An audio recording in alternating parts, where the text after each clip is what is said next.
मेधां मे इन्द्रो ददातु मेधां देवी सरस्वती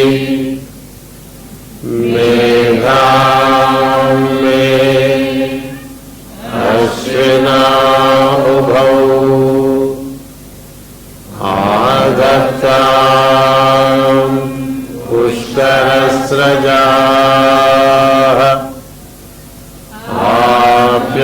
आप्यायन्तु ममाङ्गानि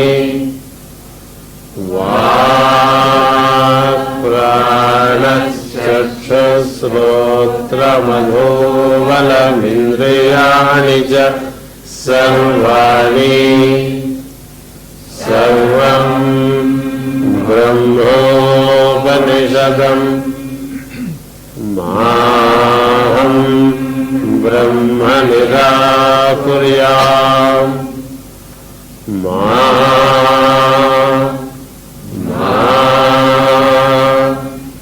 ब्रह्म निराकरोत् अनिराकरणमस्तु अनिराकरणमस्तु तदात्मनि निरतेय उपनिषत्सु धर्माः ते मयि सन्तु ते मयि सन्तु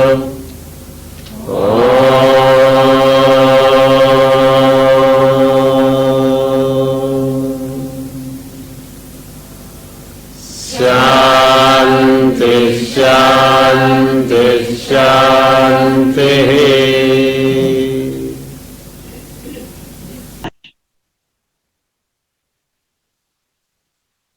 Bien, pues nada, continuamos con este viaje por la escalera de oro, intentando comprender un poco lo que Madame Blavatsky nos quiso decir. Hoy vamos a hacer dos, que van a ser dos peldaños, que son afecto fraternal para el condiscípulo y buena disposición para dar y recibir consejo e instrucción.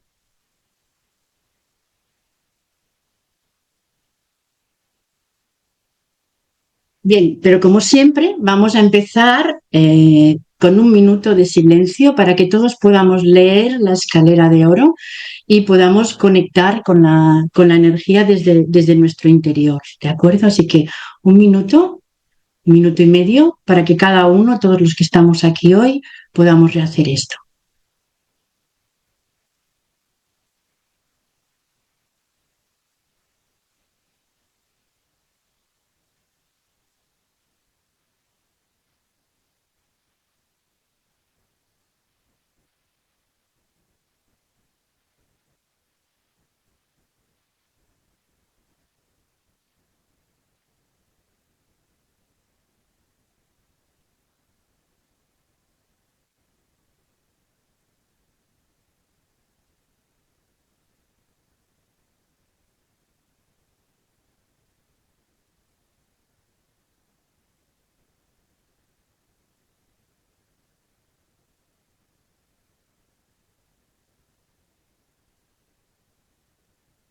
Antes de empezar con esto, recordemos que hemos hecho vida limpia, mente abierta, corazón puro, inteligencia despierta, percepción espiritual sin velos.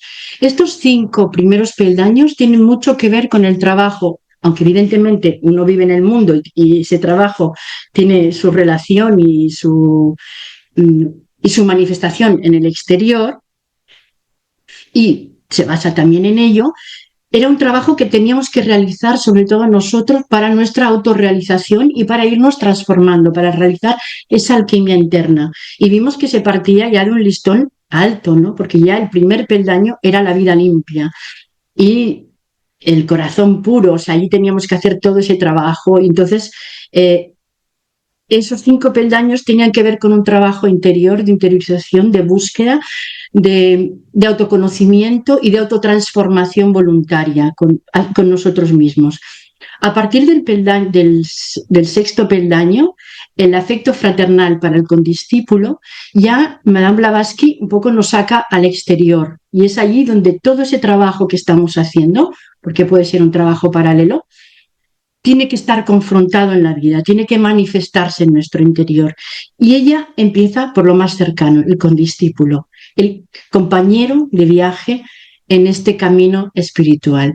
Y aquí podemos ver que ella fue de las últimas cosas que ella escribió La Escalera de Oro en 1890. Ella falleció en 1891, así que fue de las últimas cosas que escribió. Y lo hizo para ella estaba entonces en Londres, estaba trabajando en la logia Blavatsky, y se reunían en su casa donde ella vivía para hablar de la doctrina secreta, hablar de la sabiduría eterna. También en esa época hizo el libro sobre la teosofía.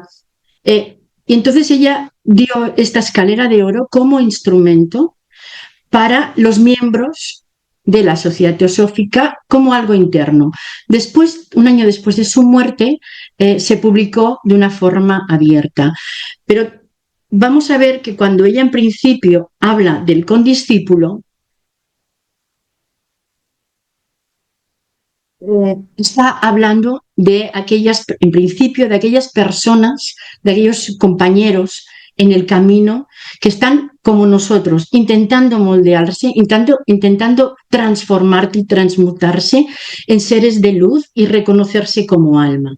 Entonces, afecto fraternal para el condiscípulo. Fraternal, pues según la RAE, propio de hermanos, amor, caridad fraternal, propio de hermanos, un mismo origen, una misma familia, un mismo grupo, una misma relación, algo que nos une de una forma espiritual en este caso y también kármicamente. Tengamos en cuenta esto para lo que cómo lo vamos a ver esta fraternidad, desde qué punto de vista la vamos a ver. ¿Y quién es el condiscípulo? Vale, sí, el que está con nosotros en el camino, ese compañero con el que compartimos encuentros, con el que compartimos meditación, estudio. Hay muchos grupos, diferentes grupos, todos son válidos y todos tenemos que trabajar de una forma fraternal entre nosotros. Unos siguen una línea, otros siguen otra, pero en definitiva el condiscípulo es el compañero del viaje, de este viaje que voluntariamente hemos querido iniciar. Nadie nos vino a buscar. Bueno, sí, nuestra alma vino a buscarnos. Nuestra alma llamó a nuestra personalidad y la vida se configuró para que hoy estuviéramos aquí con todo el camino que hemos hecho detrás, con todo el camino que nos queda por delante. Por lo tanto, el condiscípulo son esos compañeros en un grupo, en otro grupo, pero en general todos aquellos seres humanos que quieren evolucionar espiritualmente. Como dice la escalera de oro al final, todos aquellos que tienen la vista siempre fija en el ideal del progreso y la perfección humana que la ciencia secreta nos enseña. El progreso y la perfección humana, ese es el objetivo.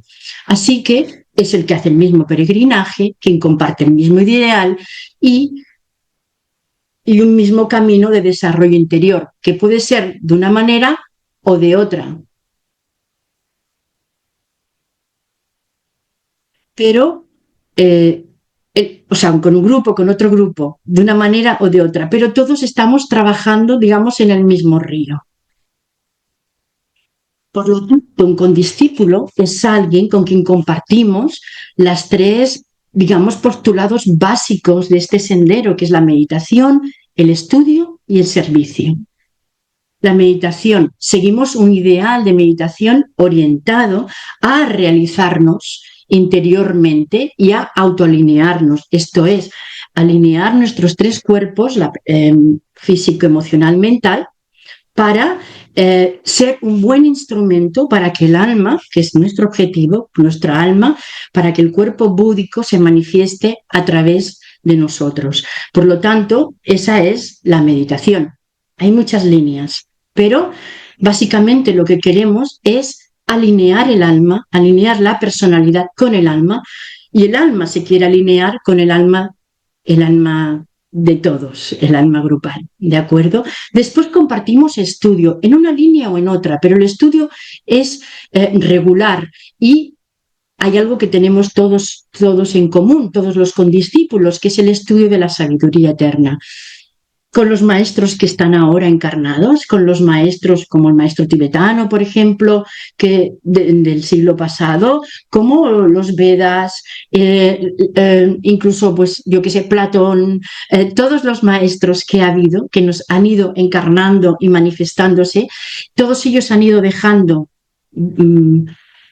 perlas y textos y guías, ¿no?, de sabiduría eterna, para que los aspirantes podamos seguir el camino. Y luego, otra cosa que compartimos y debemos compartir todos los condiscípulos es el servicio. Y aquí hay dos claves. Una es servir de una forma desinteresada. No queremos nada, no es un contraparte, es un servicio desinteresado. Quiero decir, no es un trato comercial, no es yo hago esto por ti y tú haces esto por mí. Yo hago esto porque creo que debo hacerlo, porque creo que es lo correcto y creo que mi manera de contribuir al bien común y a la evolución de la humanidad es esta, y lo hago a través del servicio, y el servicio puede ser mejorar la vida de otras personas, el servicio puede ser ayudar a alguien, el servicio empieza siempre muchas veces por lo más cercano, y en este caso también al propio grupo, servicio al grupo en el que uno participa. Y luego hay otra cuestión también, que es priorizar el bien de los demás antes que el propio. No buscamos la comodidad en este sendero, no se busca la comodidad, se busca el bien común. Entonces, el bien común está delante de mi comodidad, de mi propio bien. De esto, evidentemente, son los maestros que todos conocemos y leemos, son el gran ejemplo. Para Blavatsky, un condiscípulo no es quien lee libros, no es solamente quien lee la doctrina secreta, sino que son aquellos seres que comparten una misma disciplina ética y espiritual. Y eso es lo que tenemos que buscar. Esos son los puntos en común que nos da la sabiduría antigua, una misma ética, espíritu y espiritualidad. Compartimos una misma visión del propósito humano. Recordemos, el propósito es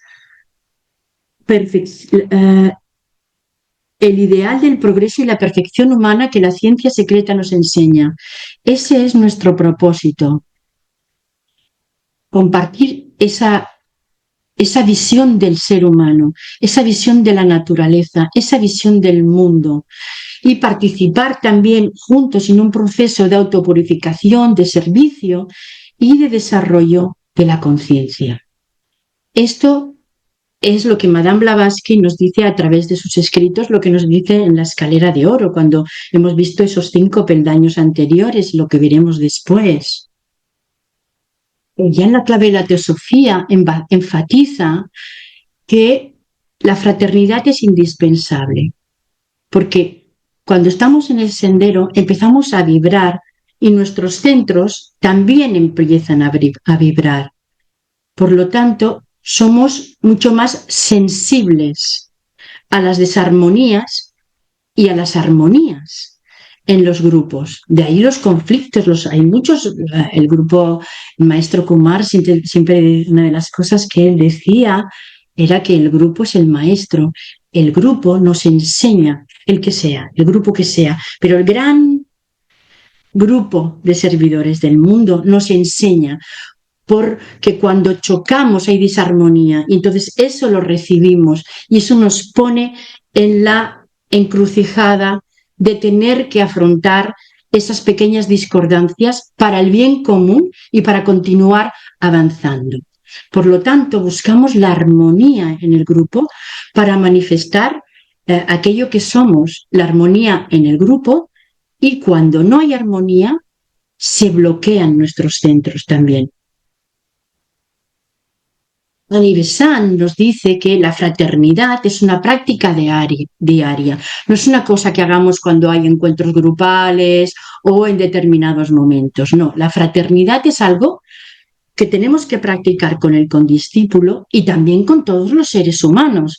Lo que pasa es que hoy nos vamos a ceñir más a la parte del condiscípulo, pero también hemos de ser fraternales con todas aquellas personas, con toda aquella vida, con todos aquellos seres vivos, con toda aquella parte de la naturaleza con la que nos relacionamos, con toda la vida una. Progresamos en función de la capacidad que tenemos de cooperar, servir y amar y comprender a los seres con los que estamos en el sendero. Somos todos peregrinos del mismo camino y tenemos que acompañarnos y tenemos que ser fraternales, tenemos que ayudarnos a realizar este viaje. Por lo tanto, la fraternidad es un laboratorio de prueba para ver todos esos 5 primeros pasos, esa vida limpia, esa mente abierta, cómo probamos todo eso que estamos trabajando internamente, cómo controlamos nuestra mente y nuestras emociones, porque siempre hay conflictos.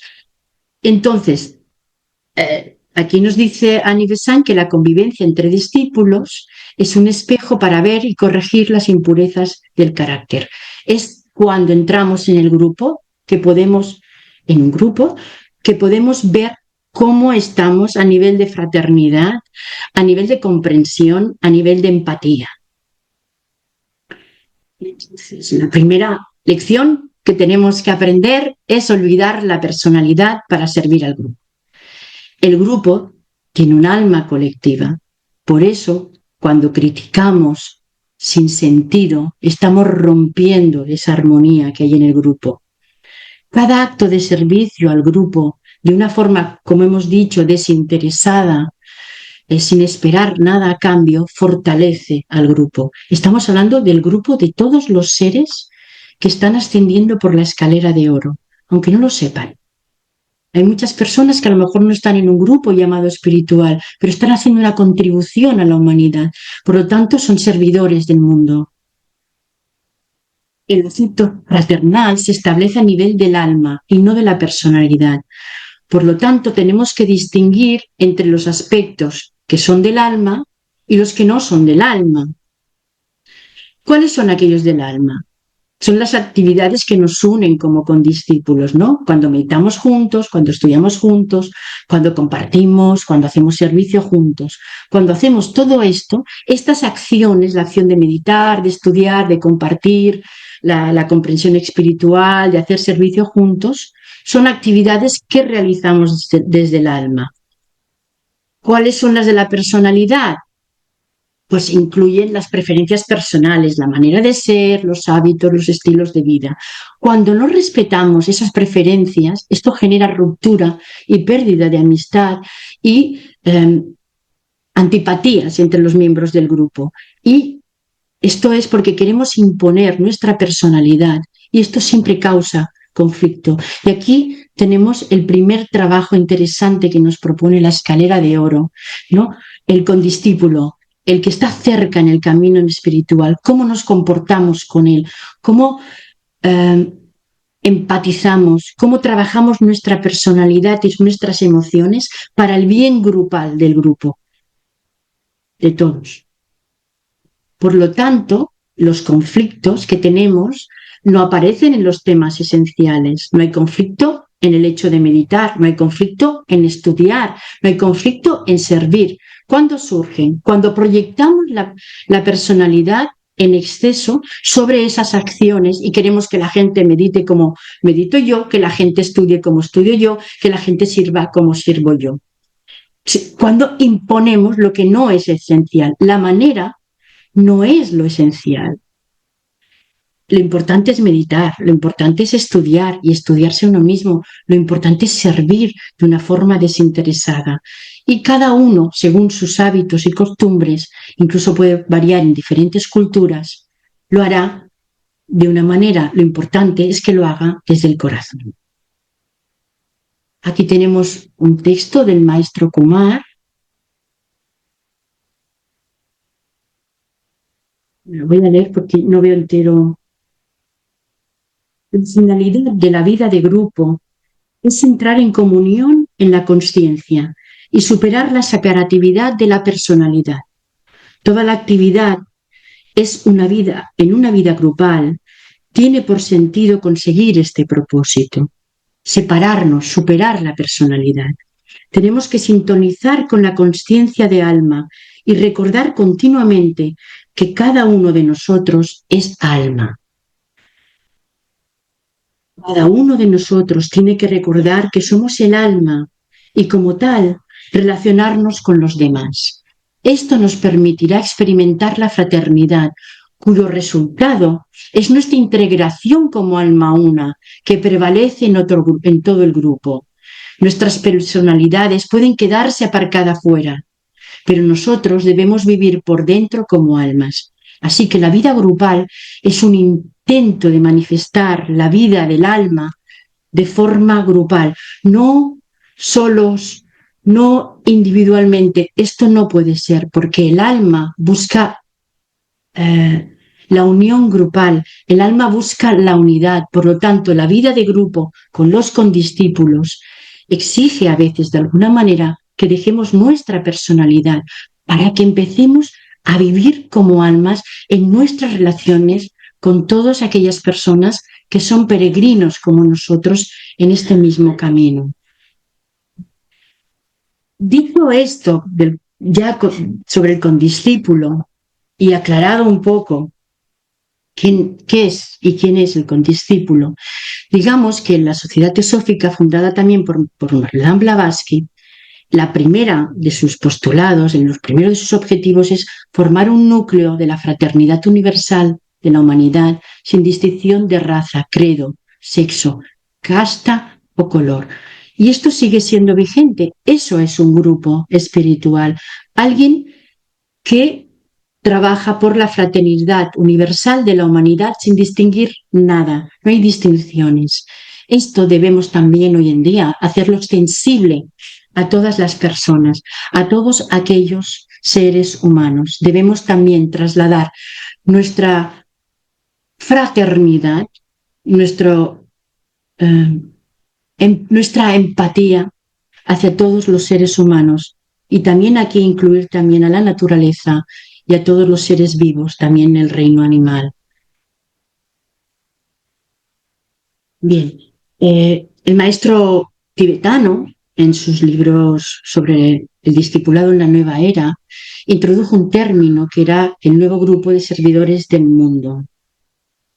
Y ese que no tiene afiliación, o sea, no hay que estar afiliado a nada para formar parte de este grupo. Es un grupo que es un grupo de almas que trabajan por el bienestar de la humanidad.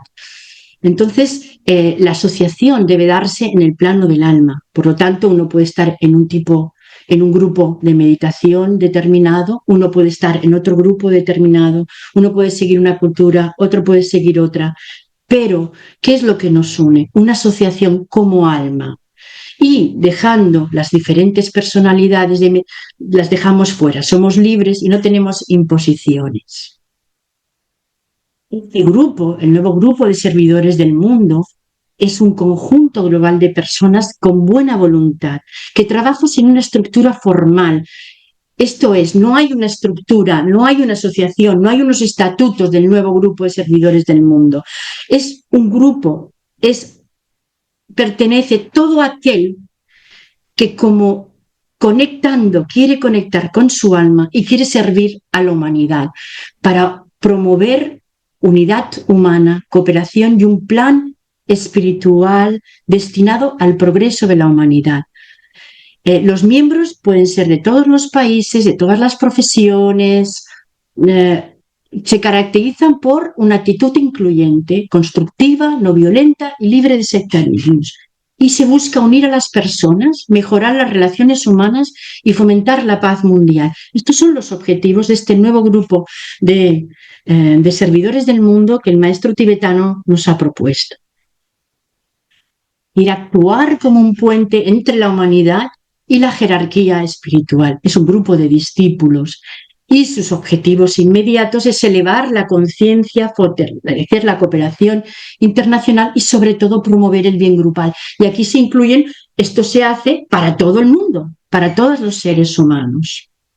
Por lo tanto, en un mundo como el de ahora, que está marcado por conflictos, desigualdad, separatividad, lo que este grupo de servidores del mundo busca es identificar, unir y movilizar a las personas de buena voluntad para contribuir a un nuevo orden basado en la comprensión, la estabilidad y el servicio de toda la humanidad.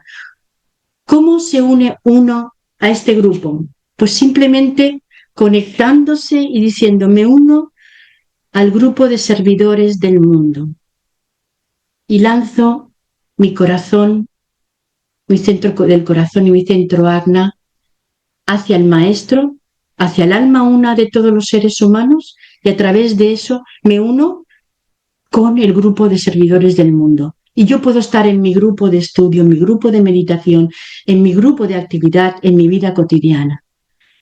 Bien, este es el peldaño, uno de los peldaños que hemos trabajado hoy, y a mí me gustaría acabarlo diciendo todo el mantra. Yo lo voy a leer, pero vosotros lo tenéis allí, así que por favor leerlo e interiorizarlo, ¿no? O sea, pensar sobre él, ¿no? Está en el Discipulado de la Nueva Era, en el volumen 2, y es el mantra que dio el maestro tibetano como el mantra del nuevo grupo de servidores del mundo. Que el poder de la vida una afluya a través del grupo de todos los verdaderos servidores. Que el amor del alma una caracterice la vida de todos los que trabajan para ayudar a los grandes seres. Que cumpla mi parte en el trabajo uno, mediante el olvido de mí mismo, la inofensividad y la correcta palabra. Fijaros, el olvido de mí mismo es el servicio que veíamos. La inofensividad estaba en el corazón puro y la correcta palabra estaba en el uso correcto de la palabra como vibración creadora. Bien. Esta vez sobre el condiscípulo. Ahora vamos a pasar al siguiente peldaño, que es buena disposición para dar y recibir consejo e instrucción. Bien, vamos a ver. Dar consejo e instrucción es una responsabilidad y por lo tanto exige madurez ética en cómo lo vamos a hacer. Estamos hablando de este grupo interno, sobre todo de los condiscípulos, pero podemos hacerlo extensivo a todo aquel que venga a pedirnos un consejo. Porque aconsejar no es un privilegio ni es una demostración de sabiduría, sino que es una responsabilidad. Estás indicándole a alguien qué debe hacer o cómo debe hacerlo, o sugiriéndole, porque nunca un consejo es algo que la persona debe querer seguir, sugiriéndole una línea de actividad en algo que es importante para ella. Por lo tanto, es una gran responsabilidad. Por otro lado, cuando pedimos consejo, tenemos que ser sinceros, humildes, y no pedir consejo así. Venga, vamos a pedir consejo, ¿no? Porque cuando pedimos consejo, tenemos luego que ver si lo vamos a cumplir y si decidimos que ese consejo está en la línea de lo que nosotros queremos hacer, hay que cumplirlo. Y sobre todo, si uno le pide un consejo a un maestro, hay que pensarlo bien antes de pedirlo, hay que pensar qué se le pide y hay que aceptar la respuesta del maestro y llevarla a cumplimiento. Por lo tanto, dar consejos, hemos dicho, es una responsabilidad, no es un hábito. Estamos todo el día diciéndole a la gente lo que tiene que hacer. Eso aconsejamos compulsivamente y aquí mostramos lo orgulloso que estamos de nosotros mismos, que sabemos mucho y podemos decirle a todo el mundo lo que tiene que hacer y cómo tiene que hacer. Cuando estamos en esta línea es que no estamos escuchando y no estamos aprendiendo porque estamos solo hacia afuera, así compulsivamente diciéndole a la gente lo que tiene que hacer, en lugar de escuchar a la vida, en lugar de escuchar a nuestro entorno, en lugar de sentir, recapacitar y meditar sobre lo que sucede y estudiar profundamente lo que está pasando para aprender y tranquilamente esperar que si alguien tiene a bien preguntarnos algo o pedirnos un consejo, dárselo. Pero nunca ir a dar consejos como si fuese, bueno, no sé cómo decirlo, así, sin que te lo pidan, vaya. ¿Cómo y cuándo aconsejar? Pues nunca debemos aconsejar si no nos lo han pedido. Y nunca debemos responder con ansiedad. Ay, que me han pedido un consejo, ay, venga, yo voy rápido. No, no. Cuando alguien viene seriamente, también hay que decirlo, a pedirnos un consejo, debemos, cuando menos, recapacitar sobre esa persona, preguntarnos si esa pregunta es sincera o simplemente nos están preguntando por preguntarnos. Y, por lo tanto, estar preparado para aconsejar es una virtud y aconsejar indiscriminadamente no. Tenemos que discernir si vamos a dar ese consejo o no, porque a veces alguien nos puede preguntar algo, alguna vez simplemente no sabemos, alguna vez sabemos, pero vemos que esa persona nos está preguntando por preguntar, y entonces, bueno, pues no le contestas o contestas con una sonrisa o contestas con un poco de humor. ¿Por qué contestar algo que no viene desde el corazón? Porque tenemos una gran tendencia a comentar todo y además a juzgar. Por lo tanto, no todo lo que sucede en la vida, no todo lo que sucede en un grupo, no todo lo que sucede con un condiscípulo o en un grupo debe ser comentado, ¿no? Estamos todo el rato opinando y aconsejándole a la gente. Tenemos tendencia a juzgar, por lo tanto, juzgar significa muchas veces condenar, y esto indica que hay una falta de silencio interior. Y una de las cosas que estamos intentando alcanzar en este camino hacia la luz y hacia el reencuentro con nuestra alma es vivir en el silencio y en la profundidad y escuchar el silencio. Por lo tanto, ahora pasamos al momento de cuando pedimos instrucción. Recibir consejo e instrucción es un compromiso. O sea, si pedimos, y sobre todo remarco, a un maestro, a alguien que consideramos importante en nuestra vida, alguien en que confiamos, adquirimos el compromiso y la responsabilidad de atender a ese consejo y, sobre todo, si es de un maestro, de llevarlo a la práctica. Por lo tanto, no pidamos consejo si no estamos dispuestos a seguirlos, a sostenerlos en el tiempo. Pedir un consejo sin intención de aplicarlo es una cosa totalmente irresponsable, es hablar por hablar, es hacer ruido, es mejor estar en silencio y esperar que llegue una respuesta. También tenemos que tener en cuenta que hay que elegir bien al consejero. No se puede preguntar a todo el mundo. Y a veces preguntamos lo mismo a muchas personas y al final no le hacemos caso a nadie de todas esas personas, porque tantas preguntas y tantas ¿qué hago aquí? ¿Qué hago allí? ¿Qué hago allá?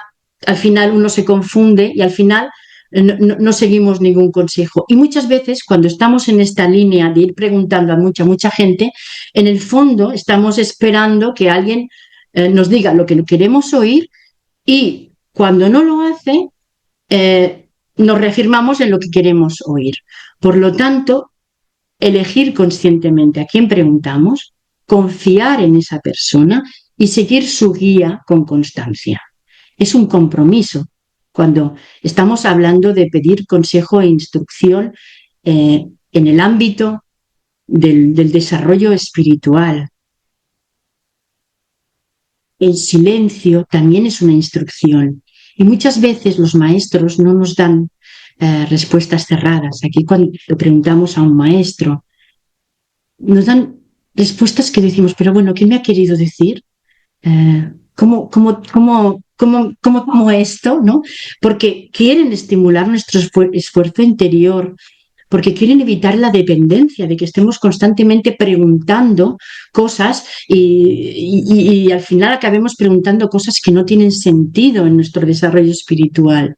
Y porque saben que el verdadero conocimiento surge de la experiencia, no de explicaciones externas. Muchas veces los maestros te envían una frase, son muy breves, son indicaciones que te hacen pensar, que te hacen mover la cabeza, y que al final uno dice, esto tengo que llevarlo a la práctica. Casi siempre los maestros te dicen algo que es muchas veces indiscutible en su forma, una frase breve, y que está implícito que hagas algo, que lleves algo a la acción.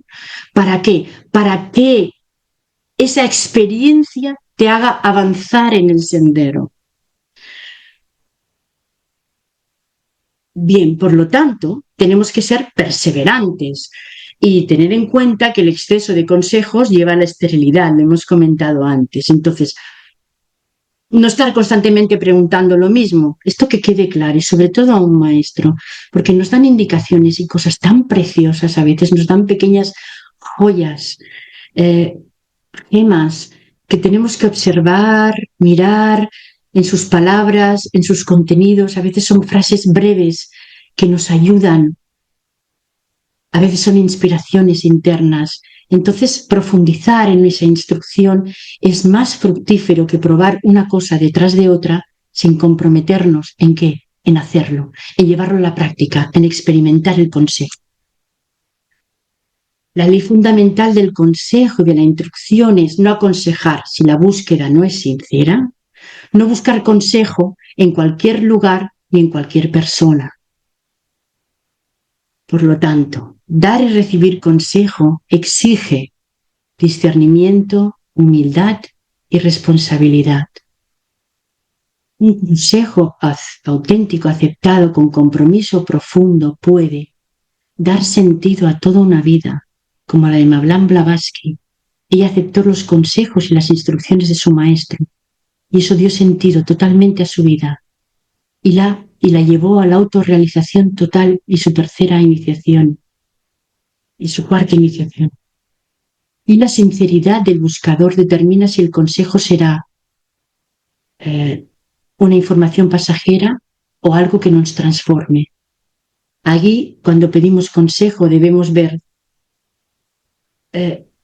si nuestro compromiso y nuestra voluntad de llevarlo a cabo va a transformarnos. Si lo hacemos con compromiso y sinceridad, seguro que nos transforma en algo y nos hace avanzar. Tenemos el ejemplo de Madame Blavatsky. Ella transformaba los conceptos, los consejos recibidos en mandatos, y su compromiso era vital. Era toda su vida comprometida con los mandatos de los maestros, con hacer ese puente entre Oriente y Occidente, en traernos la doctrina que había estado secreta durante milenios. Y su vida nos lo demuestra, toda su experiencia. El consejo, cuando es asumido con toda sinceridad, conduce a la realización, como a ella le condujo, a ser una maestra. Ella el conocimiento no se da a quien no está preparado. Esto tenemos que también saberlo. Los maestros no aconsejan a quien no está preparado para recibir consejo. En La voz del silencio, Madame Blavatsky dice, antes de que el ojo pueda ver, debe perder la facultad de llorar. Hemos de haber llorado todas nuestras emociones, hemos de haber transgredido todos nuestros dolores emocionales, todas nuestras dependencias. Hemos perdido porque ya lo hemos llorado todo. Cuando llegamos a los pies del maestro, ya no lloramos, ya vamos buscando consejo y guía, instrucciones para hacer, para seguir en el sendero y para transformar y contribuir a que toda la humanidad se transforme y todos los seres encuentren la conexión con su alma. Antes de que el oído pueda oír, debe haber perdido la sensibilidad a las cosas externas, la sensibilidad al ruido, ha de haber escuchado la voz del silencio, ha de haber roto con todo las cosas que nos distraen, con todas las cosas, con todas las palabras que nos quitan del sendero. Antes de que la voz pueda hablar en presencia de los maestros, debe haber perdido el poder de herir. Debemos ser totalmente inofensivos. Y ese es el trabajo de la escalera de oro. Liberarnos de todas esas emociones que nos pesan y nos arrastran, llorar lo que tengamos que llorar y hacernos libres, dejar de escuchar el ruido y escuchar el silencio que nos conecta con el alma y nos lleva al plano búdico y ser totalmente inofensivos. También nos dicen que la curiosidad es una de las cosas, es una de las causas, más seguras causas del fracaso, porque desde la perspectiva del ocultismo y de la perspectiva de los maestros, dar consejo a quien es curioso es perjudicial, tanto para el consejero como para el buscador. Los maestros crean vínculos y nosotros también, y estos vínculos crean karma. Si nosotros le pedimos un consejo a un maestro y el maestro nos lo da, estamos creando un vínculo sutil con el maestro. Y todos los vínculos crean karma. El maestro Sivivi nos decía: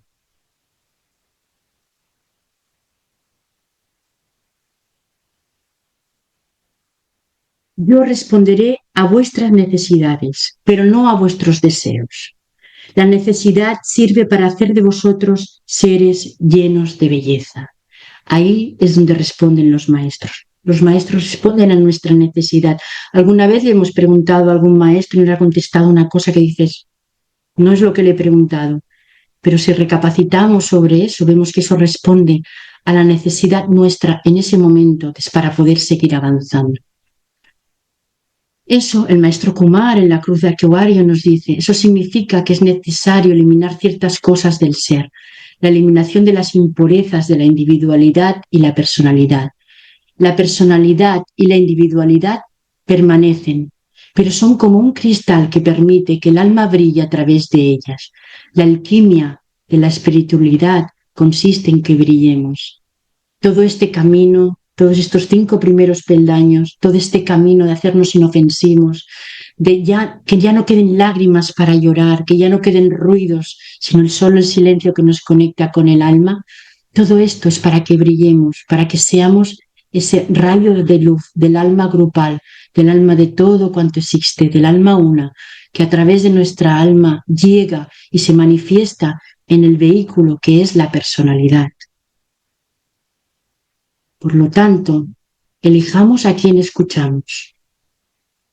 Y esto es algo que tenemos que hacer, porque también nos ligamos kármicamente a los maestros que escuchamos y ellos a nosotros cuando nos responden. Quien corre de un instructor a otro jamás aprende. Quien duda de todos nunca progresa, nos dice Annie Besant. Recibir instrucción implica compromiso y constancia y no consumo espiritual. No estamos aquí consumiendo como en un supermercado de frases espirituales. Estamos aquí para el compromiso y la constancia. No vayamos de un lugar a otro. Este ahora me va bien, esto no me gusta, me voy a otro maestro. Porque necesitamos tener un maestro que nos guíe en nuestro interior.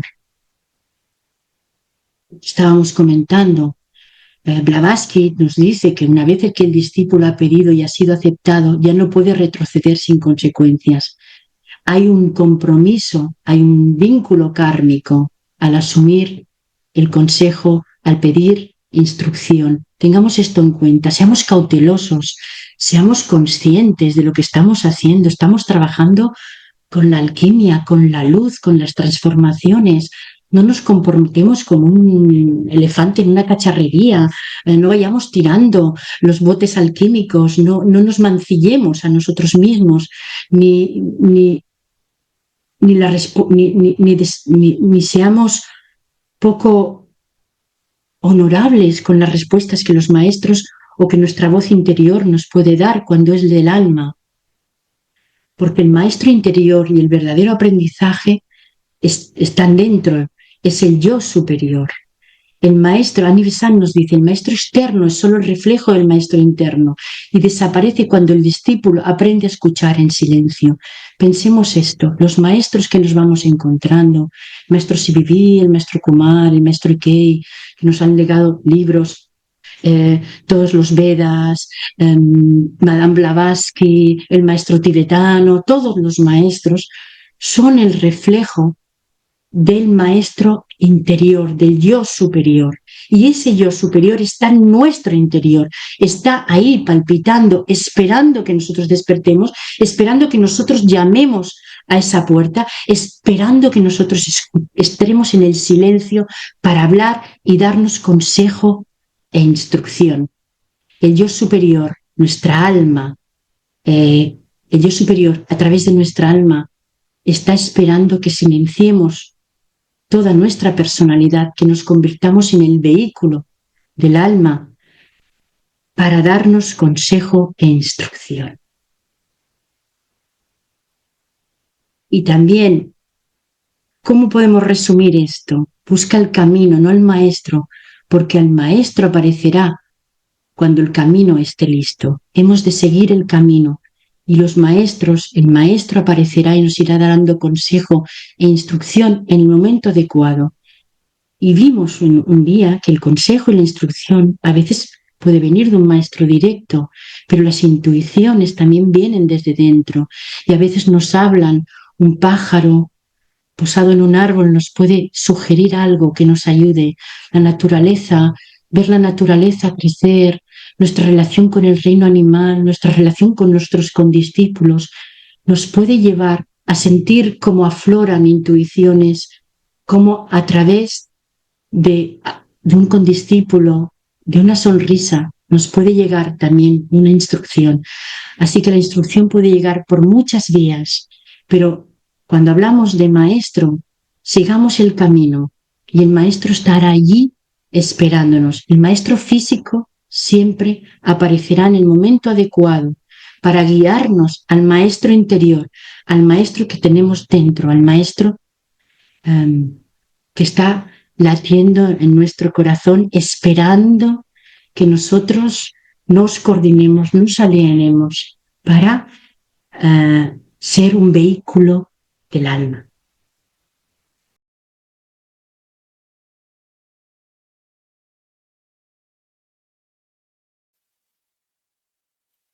From the point of light, within the mind of God, let light stream forth into the minds of men. Let light descend on earth. From the point of love, within the heart of God, let love stream forth into the hearts of men. May the Lord return to earth. From the center, where the will of God is known, let purpose guide the little wills of men, the purpose which the masters know and serve. From the center, which we call the race of men, let the plan of love and light work out, and may it seal the door where evil dwells. From the avatar of synthesis, who is around, let his energy pour down in all kingdoms. May he lift up the earth to the kings of beauty. let light and love and power restore the plan on earth. लोकाः समस्ताः सुखिनो भवन्तु लोकाः समस्ताः सुखिनो भवन्तु लोकाः समस्ताः सुखिनो भवन्तु ॐ शान्ति शान्ति शान्तिः